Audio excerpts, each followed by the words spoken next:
Good morning students.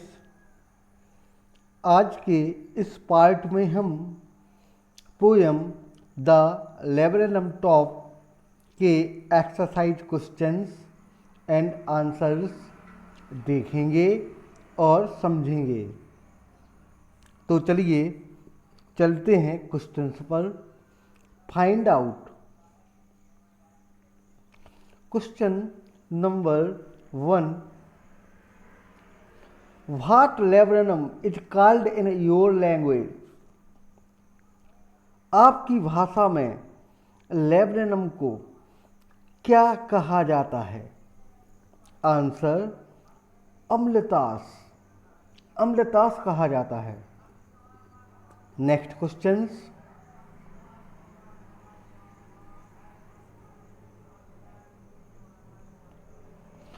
Which local bird is like the goldfinch? कौन सा स्थानीय पक्षी सोने की चिड़िया की तरह है या सोने की चिड़िया की तरह होता है? Answer in India lutino Indian ringneck A singing bird with yellow feathers is like the goldfinch. Bharat में पीले पंखों वाला एक गायन पक्षी, एक गीत गाने वाला पक्षी लुटिनो इंडियन रिंगनेक सोने की चिड़िया की तरह होता है। नेक्स्ट, थिंक आउट से। What do you notice about the beginning and the ending of the poem? आप कविता में आरंभ और अंत में क्या देखते हैं? Answer The beginning and the ending of the poem are similar as in both the silences and the stillness of the tree is highlighted. कविता में शुरुआत और अंत में एक चीज समान है कि दोनों जगह जो अम्लतास का पेड़ है वह शांत है और स्थिर दिखाया गया है। Next questions.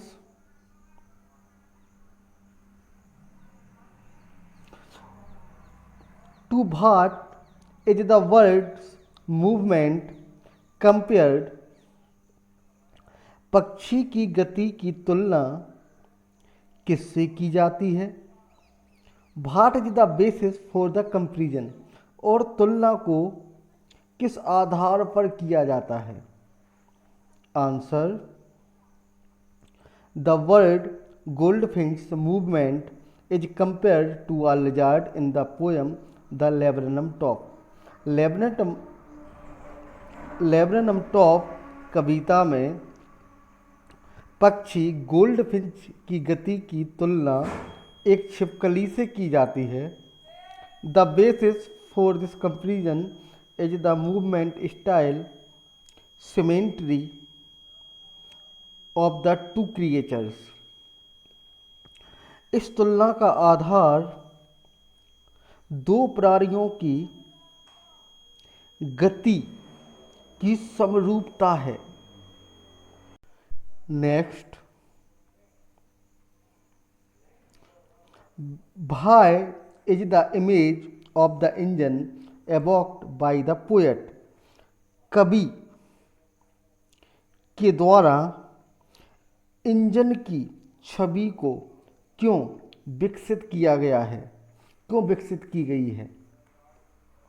Answer as an engine on starting makes humming sound और the vibration the air same is done by the goldfinch family. जैसे एक इंजन शुरू होने पर गुनगुनाता है, या गुनगुनाती हुई आवाज़ करता है और हवा में कंपन करता है, उसी प्रकार से गोल्डफिंच परिवार के द्वारा भी किया जाता है। The family produce the sound of chirping, twitching, chittering, tremor of wings and thrilling where it comes to the tree. जब यह परिवार पेड़ की ओर आता है तब चहचहाहट, फरफराहट, पंखों का कंपन और स्वर कंपन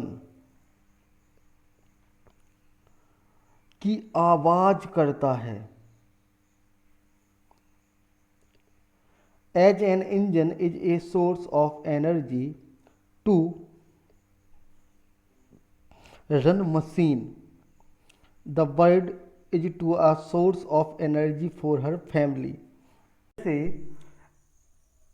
मशीन चलाने के लिए इंजन एनर्जी का स्रोत है, वैसे ही पक्षी अपने परिवार के लिए एनर्जी का एक स्रोत है। Next question, what do you like most about the poem the laburnum top? आपको कविता अम्लतास के शिखर में कौन सी चीज सबसे अच्छी लगी? Answer, the comparison of goldfinch with the engine is the best part of the poem. Engine के साथ गोल्डफिंच की तुलना कविता का सबसे अच्छा भाग है। जैसे एक इंजन स्टार्ट करने पर मेक्स हमिंग साउंड और the vibration the air, same is done by the goldfinch family. जैसे एक इंजन स्टार्ट करने पर गुनगुनाने की आवाज़ और हवा में वाइब्रेशंस अर्थात कंपन की आवाज़ करता है, उसी प्रकार से गोल्डफिंच परिवार के द्वारा किया जाता है। The family produces the sound of chirping, twitching, chittering, tremor of wings and thrilling when it comes to the tree। जब यह परिवार पेड़ की ओर आता है तो चहचहाहट, फरफराहट, पंखों के कंपन और स्वर कंपन की आवाज़ उत्पन्न करता है। As an engine is a source of energy to run machine, the bird is to a source of energy for her family. जैसे मशीन चलाने के लिए इंजन एनर्जी का कार्य करता है, उसी प्रकार पक्षी अपने परिवार के लिए एक एनर्जी का स्रोत है। Next question, What does the phrase her varied face identity mask mean? उसका वर्जित चेहरा पहचानने वाला मुखौटा है। इस फ्रेज का क्या मतलब है? Answer, the face of the bird is partly visible as it has bars on her face. पक्षी का चेहरा आंशिक रूप से दिखाई देता है क्योंकि उसके चेहरे पर बार्स धारियां हैं। These bars serve as marks for her identity. ये धारियां उसकी पहचान के लिए एक निशानी का कार्य करती हैं। They hide more than they reveal and therefore the poet say her varied face identity mask। ये प्रकट होने से अधिक अपने आप को छिपाती हैं और इसलिए कवि कहता है कि उसका जो वर्जित चेहरा है उसके पहचानने वाला एक मुखौटा के जैसे है या एक मुखौटा है। Subscribe now and press the bell icon. Never miss an update.